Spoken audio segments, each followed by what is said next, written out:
Welcome to Crossing the Chasm. Today, I'm delighted to speak to Charolette Gonzales, who proudly identifies as a Navajo woman from Waterflow, Farmington, New Mexico, and as a Pueblo woman from San Ildefonso, Pueblo. Growing up primarily in northern New Mexico, she developed her connection to both cultures, where she immersed herself in her cultural dances and Navajo coming-of-age ceremony. Charolette pursued education at Fort Lewis College, earning degrees in political science and criminal justice studies. Her academic journey, combined with her lived experiences, cultivated a strong commitment to policy change and advocacy for underrepresented communities. Her passion for justice was further fueled by supporting victims of domestic violence in her personal life. After completing an internship with the La Plata County District Attorney's Office in the Restorative Justice Program, Charolette was invited to serve as the Restorative Justice Director. In this role, she maintained the restorative justice system that significantly reduced recidivism rates in La Plata County, making a meaningful impact on the local justice system.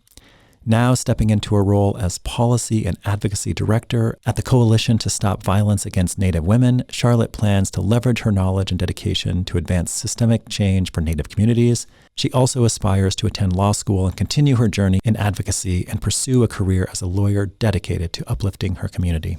It was such a treat and a pleasure to speak with Charolette. I'm really appreciative of her time, and I think you're going to find the conversation very enlightening. Thanks for listening.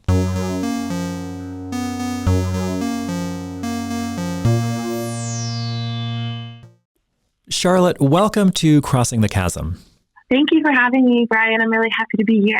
I appreciate your time. Looking forward to the conversation. To begin, I'd like to just start by asking if you could identify the chasm or chasms you see in society that relate to your work and interests. Yeah, that's a really great question. I think so. My work is basically in prevention of violence work, specifically in domestic violence, sexual violence, human trafficking, and missing or indigenous relatives. And so the chasm that I feel like I've seen just growing up and also just doing this work up to this point is that there's a very large lack of traditional values that exist for our people still. Colonial times really knocked that out, and a lot of colonial structures still exist within our even sovereign governments. And I think those ideals are really poisonous to the traditional values that we've held so true to us for, thousands of years, even before colonial people came to our land. And so I think the chasm that I'm really seeing, this disconnect, this gap, is that our people aren't connected to their traditional values anymore, and they're forgetting that, violence is not our tradition, it's not our way. I'm wondering if you can say a little bit more about that. How is that undermining of that tradition leading to or exacerbating violence for your people? So basically, traditional values for Native people is very much about peacemaking. It's very much about, community and holding your community accountable. And so back in the day when violence would happen, violence, of course, happens wherever, regardless of whatever values I feel like you have. Just something that's a constant factor. But when we look back at just kind of how things used to be, we saw how peaceful our society was because we had these peacemakers or people that would basically be a third party that would hear these issues and find a way for the community to work around it. And this community-based healing is very crucial to our way of life because, you're not going to, vote against your comrades because they're your friends and they're your family.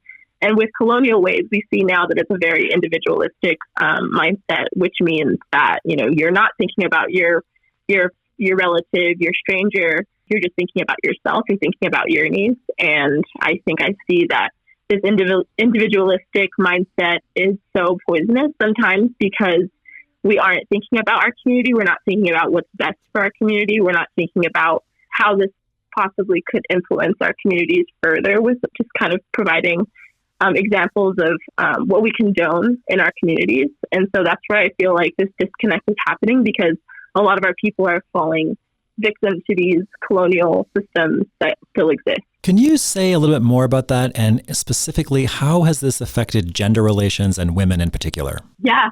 So I think it's interesting to see that actually back in the day, before colonialization, It's very important that we reference back to history because that's just fact. And humans, for Native Americans, we had an equal part of sharing of leadership. So we shared leadership between men and women. There were women who were clan mothers, which meant that they were in charge of hearing kind of just what the community was needing. Were they needing more food? Were they needing more blankets? What were they needing? The woman was in charge of hearing those things. And then the men who were appointed by the clan mothers to be chiefs and to carry out these needs of the people, they worked together to create this peace and harmony and leadership within their communities. And so when colonialization came over, they asked to speak to, like our leadership. And at the time, our leadership was usually our women, the women who were the ones who came and talked and were the ones who sat and figured out these decisions. And so when colonization people came, they didn't want to talk to our women. They wanted to talk to our men because in their society, women were property. They weren't even allowed a seat at any table of leadership.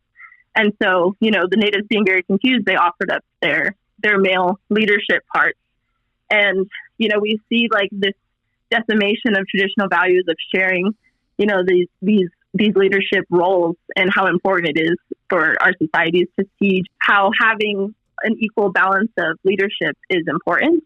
And I think we see like how that has specifically hurt our communities ever since, because we see how they don't respect, women's leadership even now, even in our government. Like people still look down on women.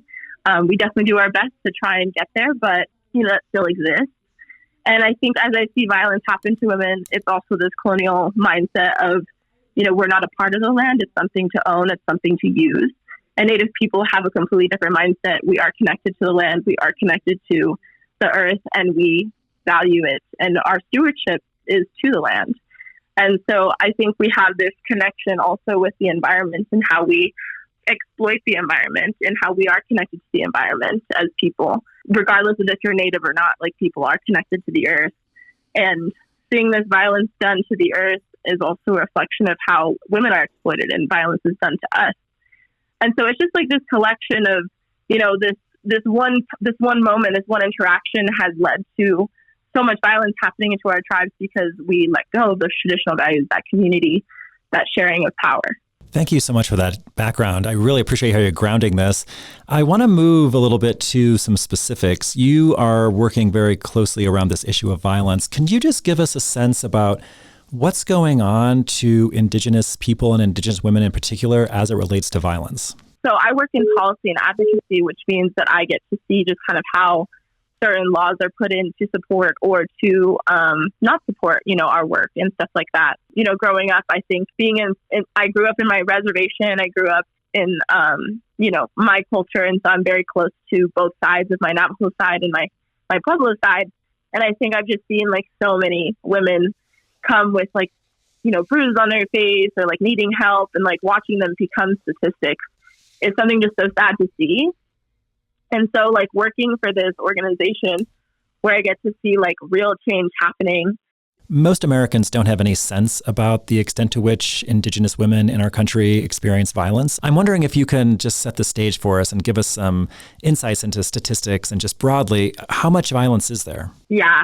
So I think that violence is a very broad term. I think that there's violence on the body, which is the domestic violence that we see a lot that already happens to, white women, Hispanic women, Black women. We know that minority women are at a greater risk for experiencing this violence. And so, domestic violence is a very big part of it. And I genuinely think that intimate partner violence is really what leads to our MMIPWR issue. And some of the violence that occurs is, of course, the missing Indigenous women. That's a very big movement right now. And I think it's important to talk about how this has been a really big issue for a very long time. Native women are underreported, underrepresented, and just continues to happen. And so violence also looks like, like I said, intimate partner violence, which can mean that, they decide to leave the situation, which is the most dangerous time for a victim to remove themselves from the situation and to get safety. So domestic violence is definitely a straight way, I think, in my mind, to missing Indigenous women. I think it's like a direct pipeline to it. because these women are afraid. They're scared of what's going to happen to them.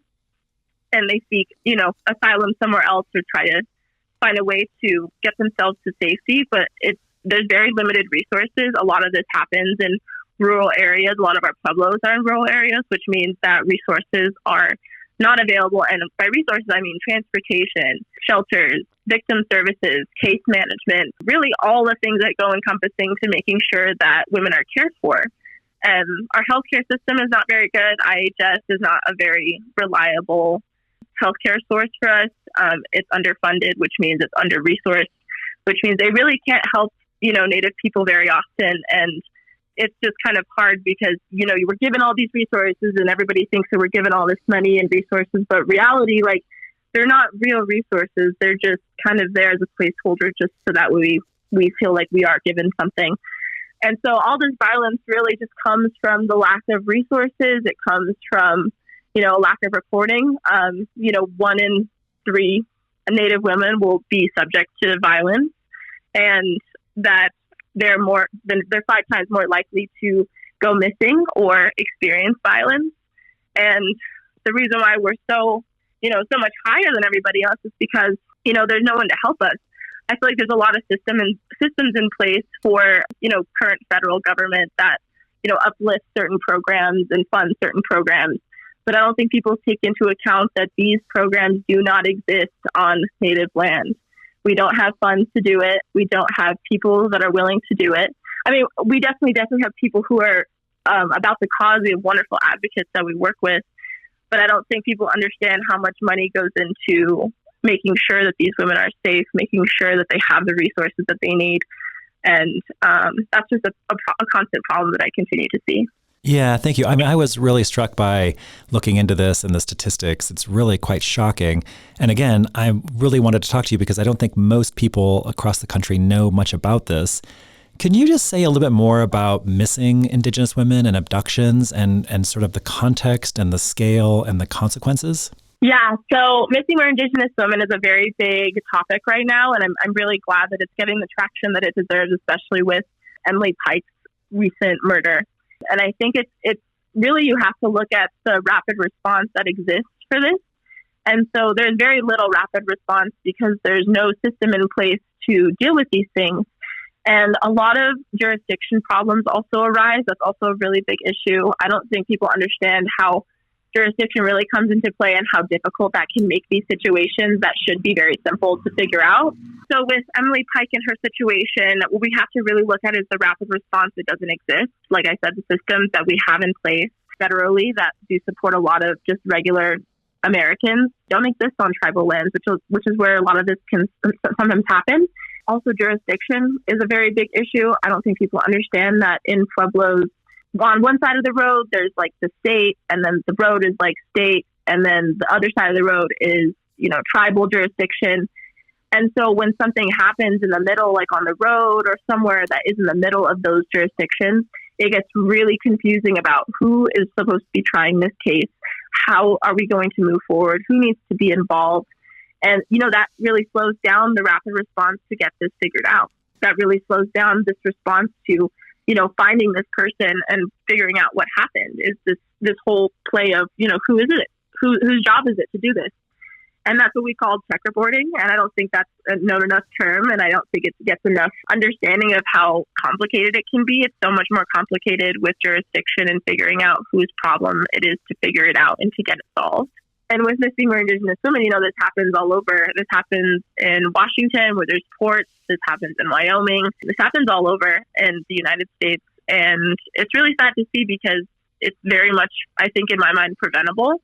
I think having certain systems in place, such as recently the New Mexico put into effect the turquoise alert system, which is basically an amber or a silver alert, if you've ever, known what those are, and that it basically provides a rapid response to all those who would be involved in finding someone. And that response time is extremely important because that is the most crucial time to be able to find someone before things get worse, things get more violent. There have been multiple instances, multiple stories of people, let's just take Emily Pike, for instance, she went missing, and not only a week after were they finally able to inform her parents about her being missing. So they already lost a week, just by them not telling the parents. The parents, then waited another, couple of hours to respond and were hopefully trying to find her. And then it took like another 3 weeks even just to get anything out about it. So, this whole timeline of, when is it like the best time to like act? And it's really immediately. And I don't think there's enough awareness, as, you talked about statistics and how the statistics were very jarring to see because they are, really intense. But at the same time, like, that's not even all of us. Like, that's not even all of the reporting that needs to be done. There's way more. There's way more than just what those statistics say. And it's just so sad because, why isn't this seen as an urgent issue? Yeah, I mean, I really appreciate that. That's, I think, really striking that we don't hear more about this given the extent of this problem and it affects so many people. One thing you just mentioned, I found out earlier as well, which I was shocked. Most Indigenous people don't live on tribal lands, and it's 3 out of 4 Indigenous people live in cities that are not under the jurisdiction of tribal authorities. That seems to be a major issue in terms of tracking and just figuring out what's going on. Can you speak to that reality? Definitely.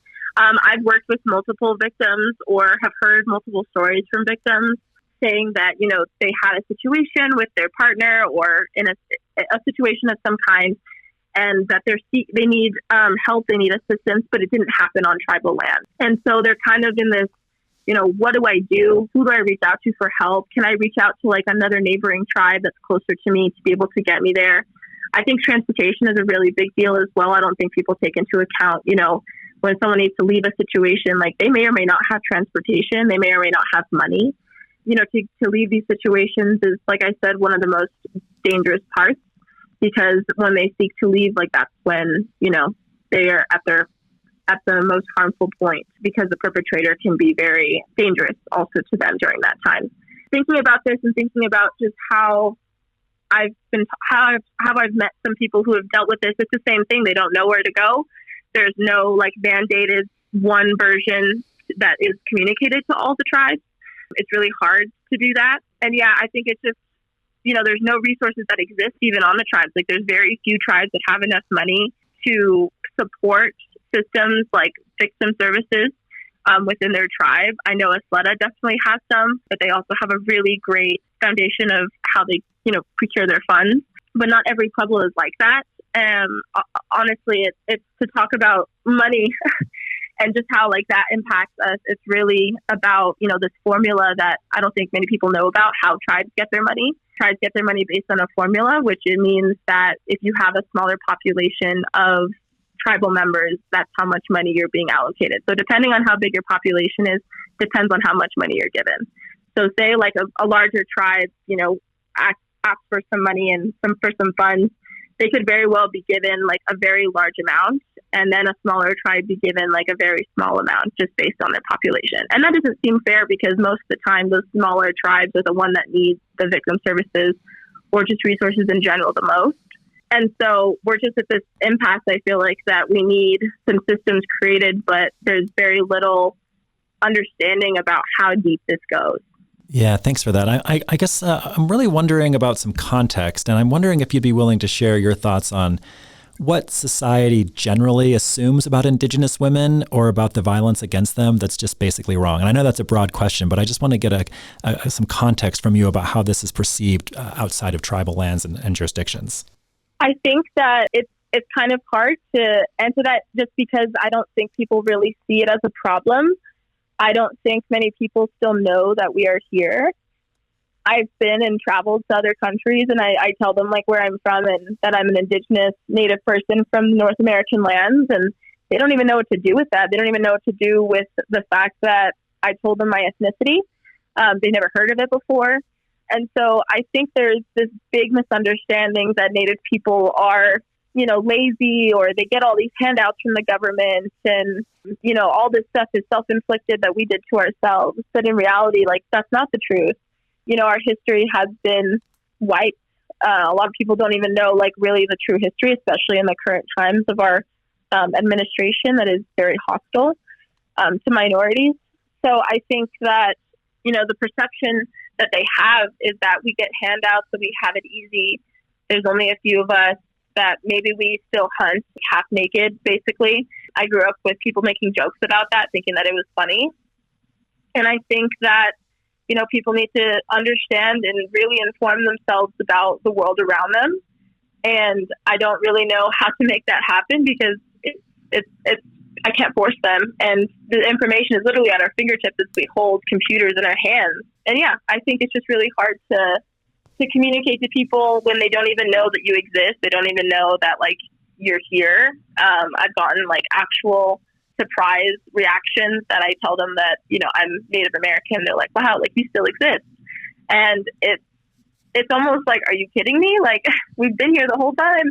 But it's also just a tell to just how our information is being censored right now and has been for the past, thousands of years. And yeah, I feel like that's as much as I could speak to it. I hope to answer your question. Yeah, no, that's fantastic. I appreciate that. And that just kind of makes me want to hear a bit more. If you're willing to share, I'm wondering if you'd be able to say a little bit more about what brings you to this work and what helps you continue to do it. Oh, yeah.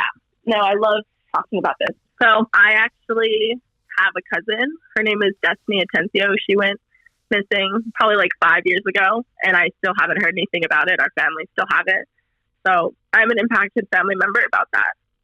And so growing up on the reservation and, knowing these things and seeing it happen to your own family member, I also grew up with a lot of, in the reservation, there's definitely stuff that happens sometimes. And we definitely had many, many people come to my family's door for help, both men and women, leaving situations that were harmful to them. And I think I just saw that this work is so much more. This work is so much more than me. So I think when I continue this work and I continue to do it, it's because, no one else is going to. We've seen how our government pushes our information aside. We've seen how our government doesn't really take into account the treaties that they're trying to uphold with us. Even today, as I'm doing, as federal funding continues to be a threat to be cut. Federal funding is what keeps tribal communities alive and well still.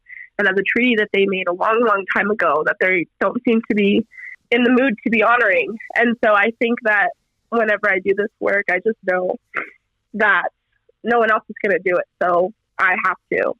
And I take great pride in that because I do see the change that our organization creates in our communities through our traditional cultural values and trainings, because we're recentering what it means to be, Native again. What does it mean to take care of your relative? What does it mean to be a good relative?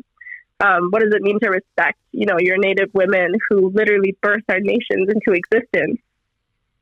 I think for me, policy work is a big, a very much something that I enjoy.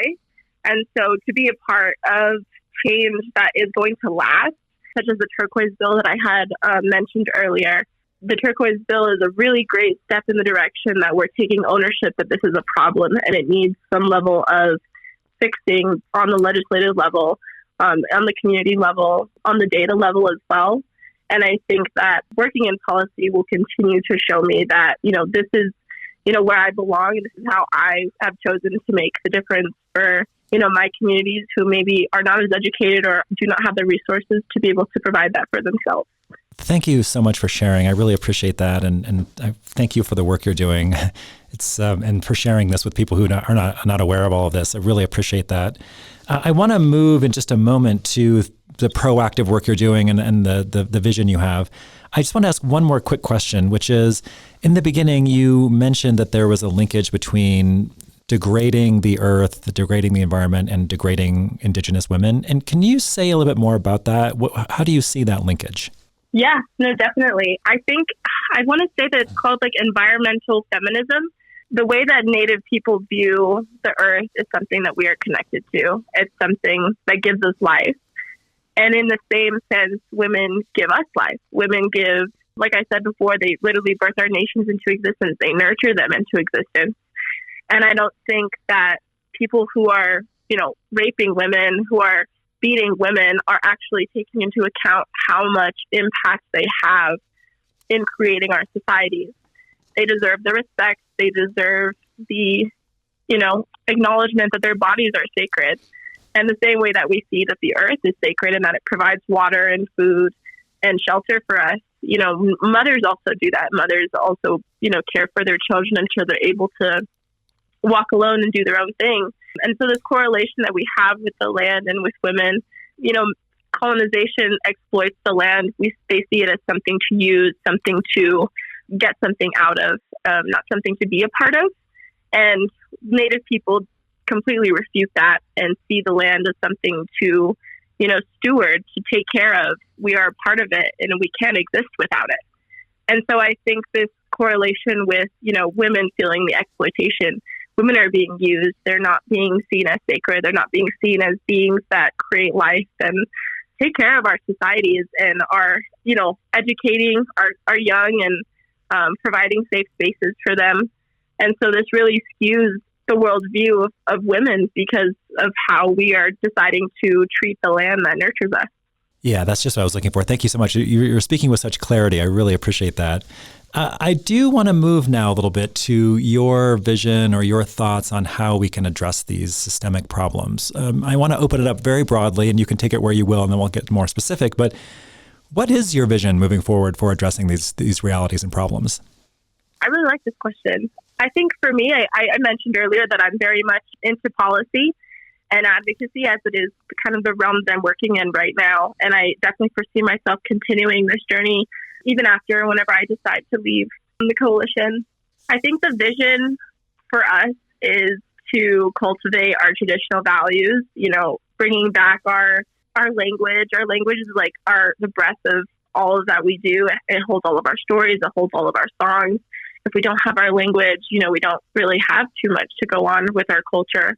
And so I see a lot of revitalizing of that, a lot of language classes being implemented into tribal communities and also maybe other public schools. I've seen that also happen. I think the revitalization of language is a really great step in the right direction. Policy-wise, I think there needs to be a lot of initiative from not just Native communities, but those who are in power, which are a lot of white people. And I think that white people need to take accountability for that. They are in a position to do something, and they need to. They need to do something. I think that, as I continue to work with policymakers and stuff, I am meeting a lot who are willing to support and uplift bills that do support our work, who do support, Native traditional values and maintaining those. I think a future without violence is going to really be dependent on, sadly, our counterpart. I think that Native people definitely are doing the best that they can with what they're given. I think it's just kind of hard to make a lot of movement that isn't super like an inch by inch thing if we don't have, everybody on board. I always like to say that, this problem isn't really going to be fixed until everybody views it as one. And at this moment in time, not a lot of people know about it, or, information is shut down and not a lot of people know about it. And they don't do anything. And so it's really hard to communicate these atrocities that go on in our communities like every single day. And I think that, also another part of it is respecting our land. Climate change is a really big deal right now. I think I definitely worry about it a lot and what our future holds for us as I watch, spring really not exist currently. I don't know if you experienced this, but I feel like our winter went straight to summer, and it had me a little worried about, what does that mean for the future for, farming and our food and our water. And I think that, not a lot of people really understand that, these small issues, these small political issues don't mean anything if we don't have a planet. And I think that, in the future, mitigating violence means that we're owning that we need to do something, and it is not just up to the next Joe Schmo to do it, that we need to act all in our own capacity with whatever you have. Yeah, I really appreciate this. I mean, I was so shocked when I was looking into this that there's very little information about violence against Indigenous women.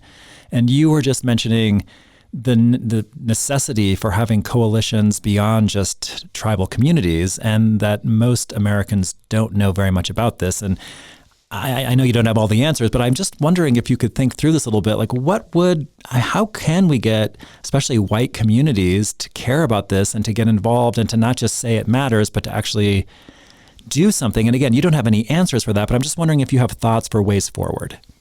Yeah, I think I definitely do my best to humanize Native people. I don't think people really view us as, someone who's a part of the population who votes, who makes decisions, who pays taxes, and who supports the society as citizens, the first citizens. And I think what I try to do in the friend groups that I find myself in, or just in the predominantly white spaces that I do find myself in, is I do try to bring those issues up. It is my job as someone who works in policy to work with, policymakers to make sure that language in bills is inclusive to our Native communities, to our scope of work that we work with domestic violence, sexual violence, human trafficking, and missing or indigenous women. And so I think that, everybody becoming educated is very much not something that's just going to happen on their own accord. I think I've accepted that as much as I would love for that to be true.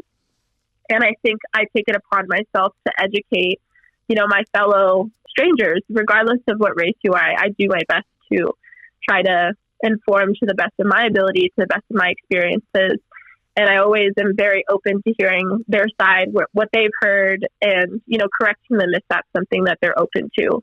I do find it's hard to have conversations like this sometimes because a lot of things are politicized.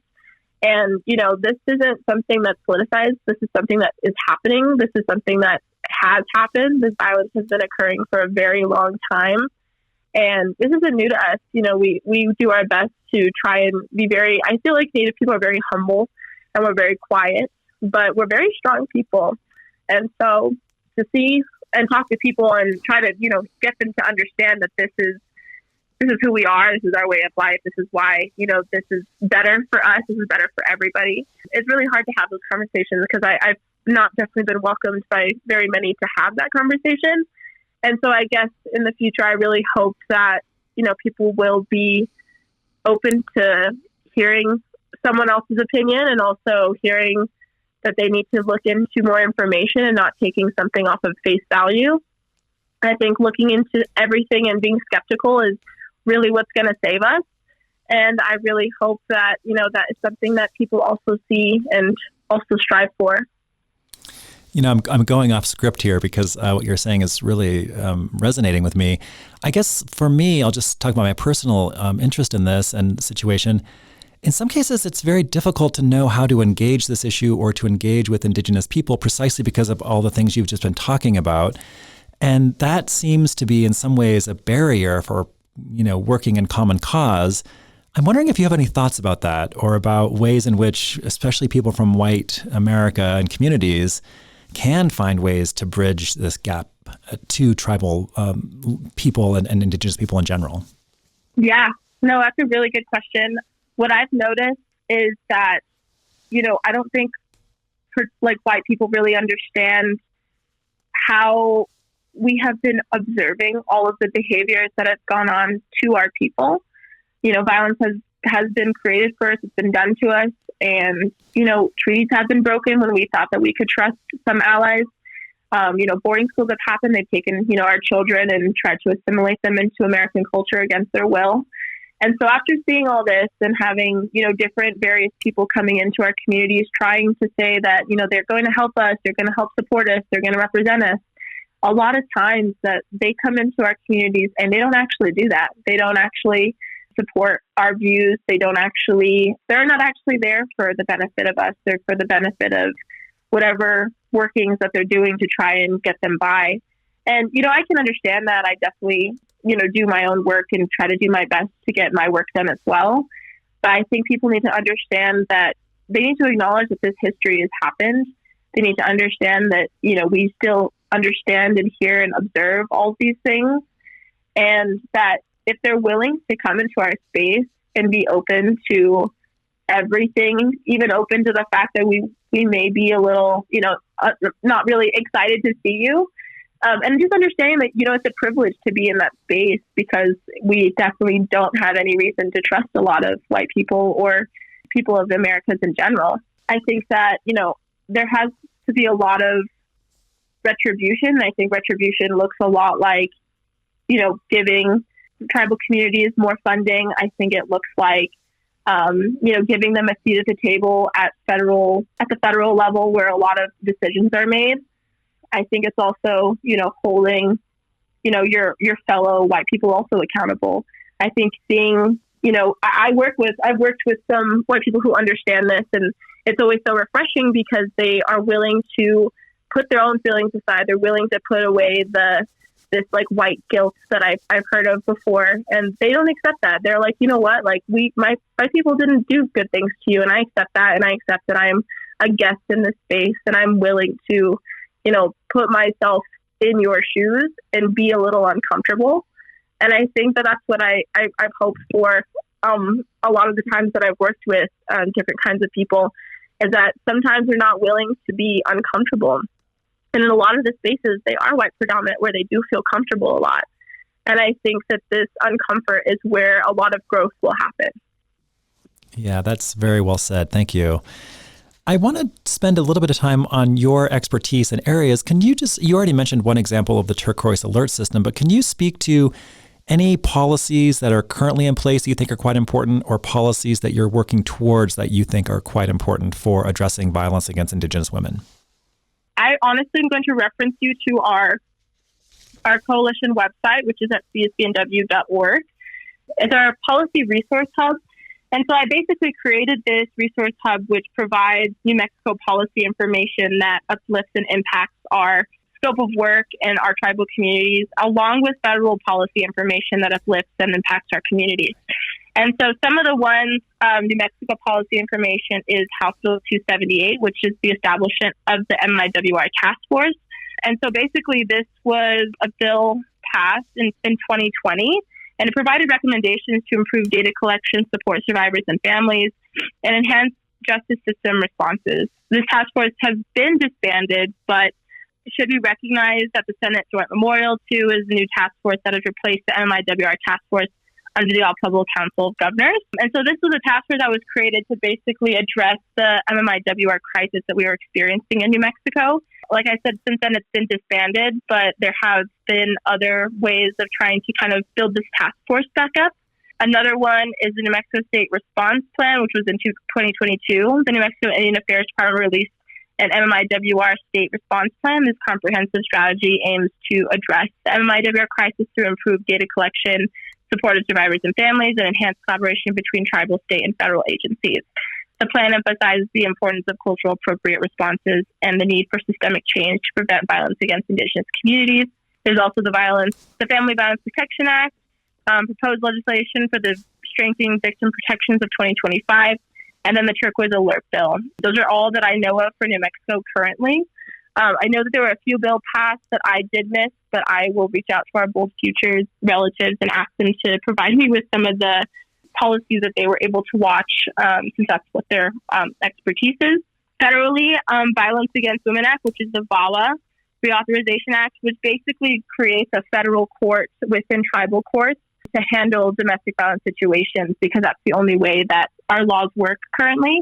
It does take a lot of money to implement, but some tribes have implemented this already, so that way they can prosecute non-native offenders on native land.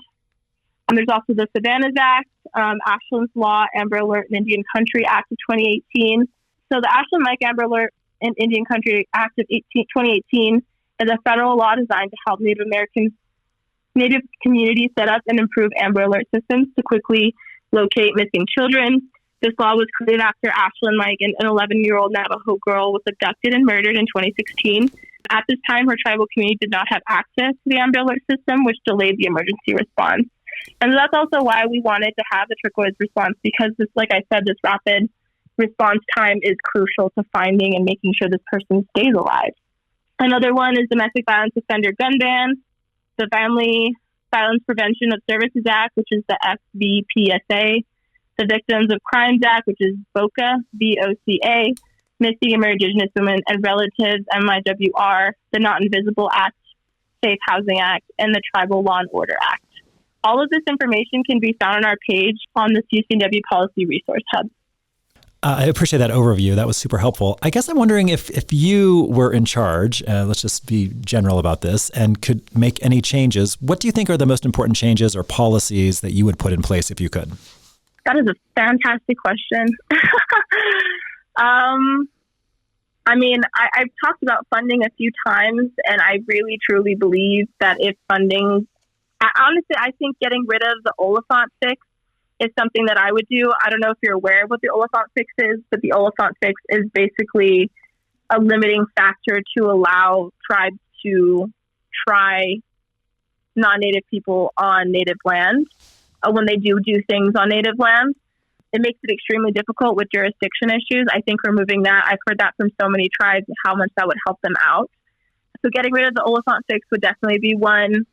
I would emphasize the importance of treaty rights and sovereignty, so advocate for the protection and recognition of tribal treaty rights, reserved rights, and other similar rights in federal decision-making processes, which highlights the need for federal agencies to honor these rights consistently.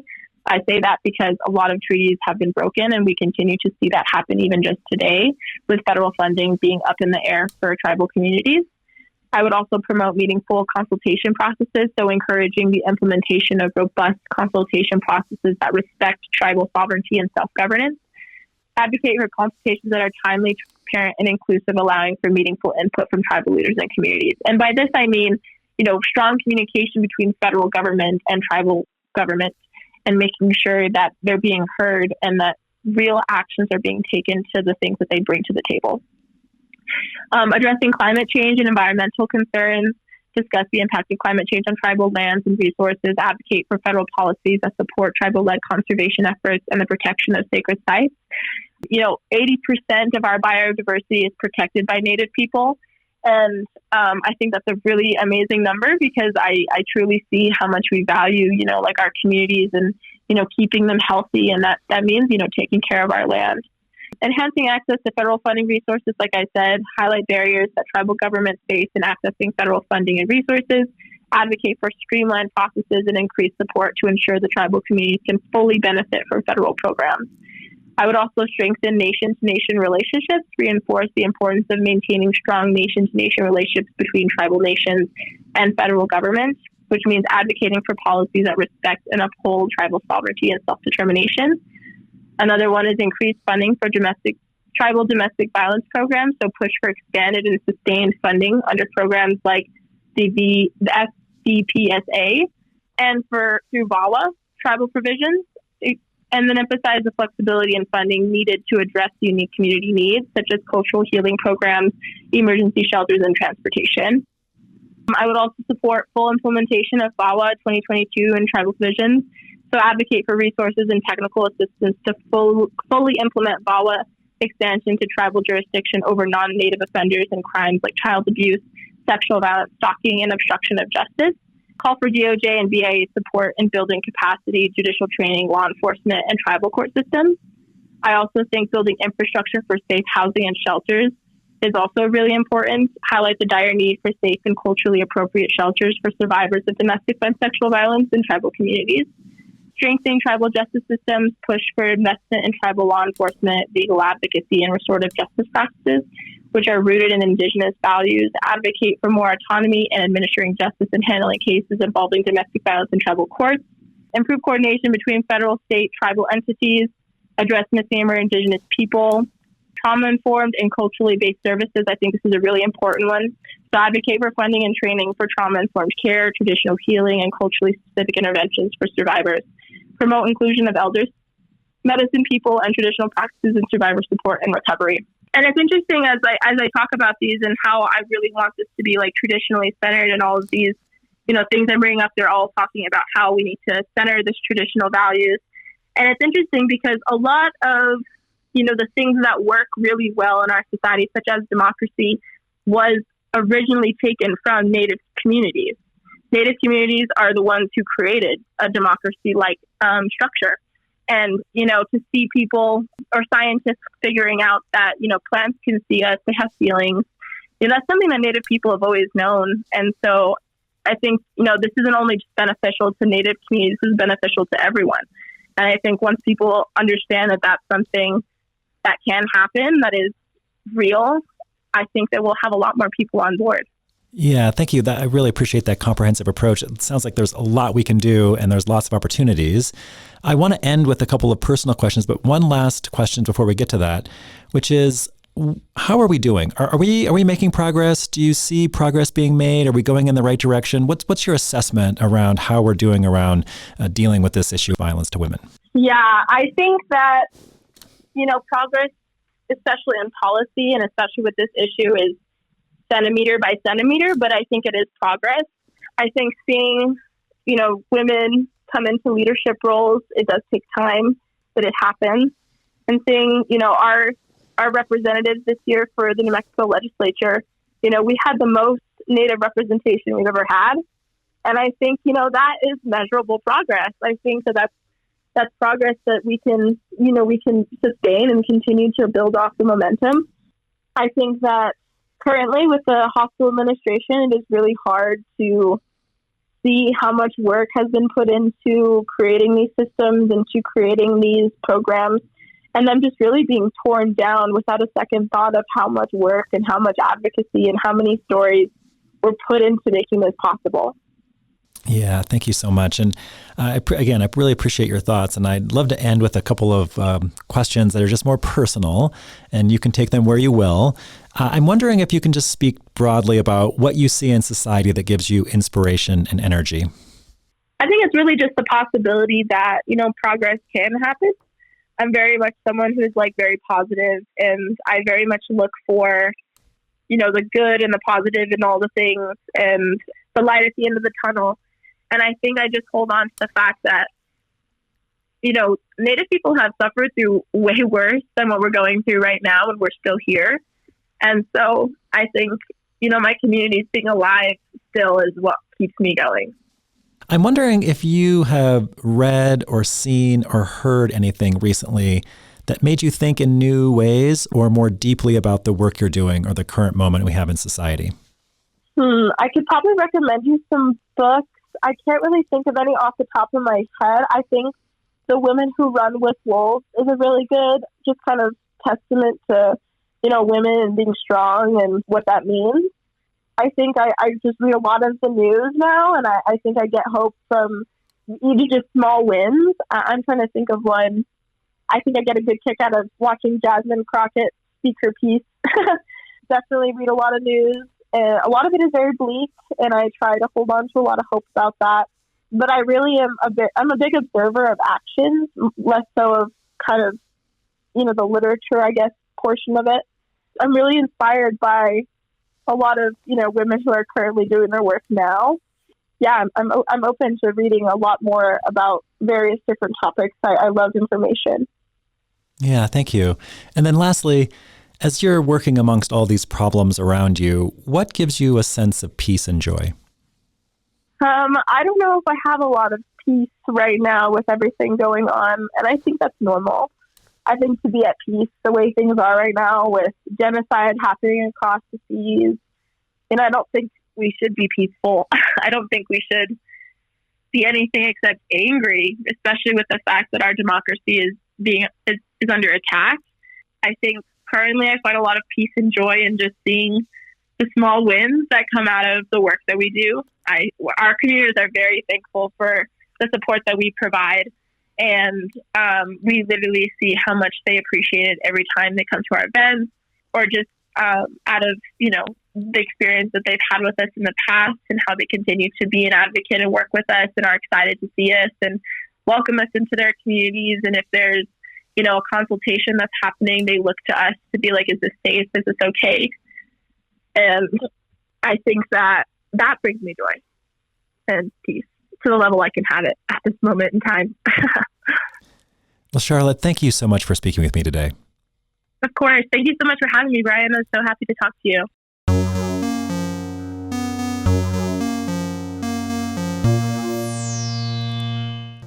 I hope you found that conversation to be as profound and inspiring as I did. I really am so grateful for Charolette speaking so openly and honestly about her experience and the work she's doing.